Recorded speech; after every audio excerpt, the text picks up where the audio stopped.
Salut à tous. Maintenant, je vais montrer comment on utilise un éditeur M-File et comment on crée un fichier M-File. Et c'est quoi un fichier M-File? Alors, je peux taper sur New Script ou utiliser New Script.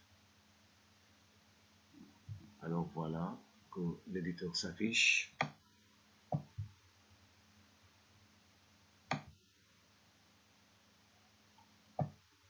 Un éditeur M-File va faire la même chose que Command Window a fait. Mais ici, au lieu de taper chaque instruction et attendre jusqu'à qu'elle s'exécute pour taper l'autre, on tape toutes les instructions comme si un programme. Et le MATLAB va exécuter chaque instruction comme si on l'a tapé dans Command Window toute seule. Alors, il y en a plusieurs types d'instructions de MATLAB. Il y en a des instructions qui contrôlent le séquencement d'instructions. En général, dans un fichier M-File, les instructions seront exécutées dans chaque ligne de gauche à droite et de la ligne 1 vers le bas. Mais les loops et les loop while et for, etc. et les instructions de conditionnelles, if, par exemple, vont contrôler le séquencement et d'exécution d'instructions. Alors, je vais essayer de créer trois variables d'une façon semblable à ce que j'ai créé, par exemple, dans la session précédente, dans la vidéo précédente, dans Command Window. Alors, C, par exemple. Non, je veux dire, par exemple, Y égale moins 9, et par exemple, G1. Je vais montrer comment on écrit les noms de variables, quelles sont les règles. Par exemple, 6,7.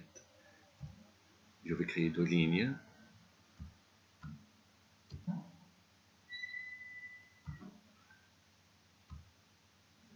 Et je vais utiliser la fonction size.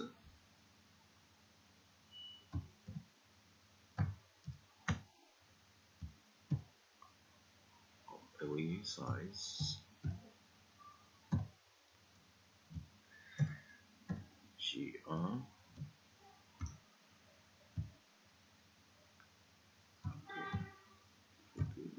C2. Size. Y. Et je puisse aussi utiliser la fonction length. Alors, je vais copy-paste.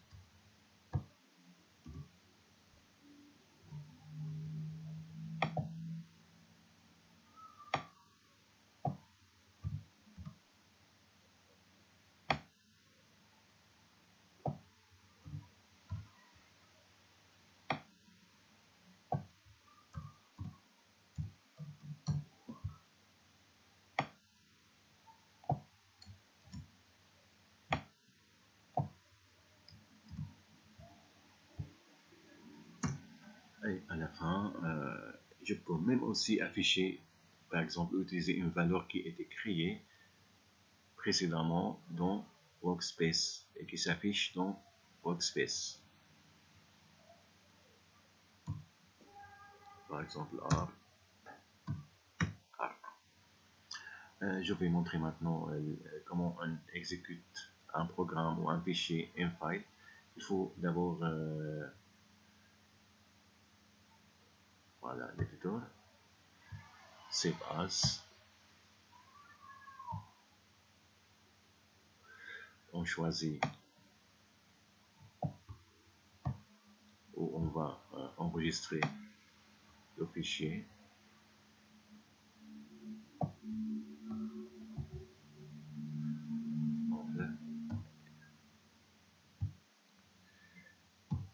exemple, par exemple,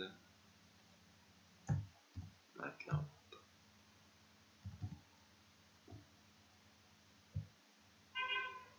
Maintenant, je vais exécuter, avant d'exécuter, c'est bien plus facile pour savoir les résultats de chaque instruction de effacer les choses de commande window. Et maintenant, je vais exécuter run avec Topaz. Voilà, je vais montrer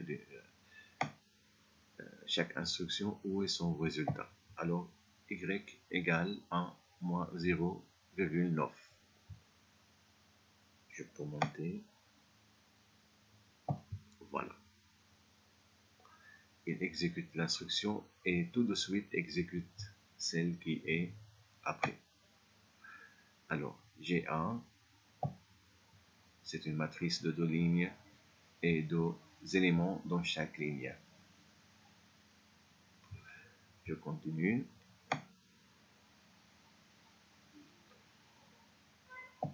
Pourquoi R1 et 2 et pourquoi C1 contient 2?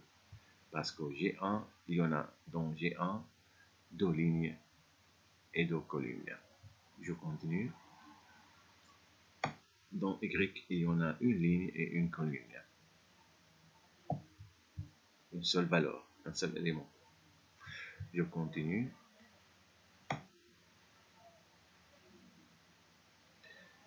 Le length de G1 2.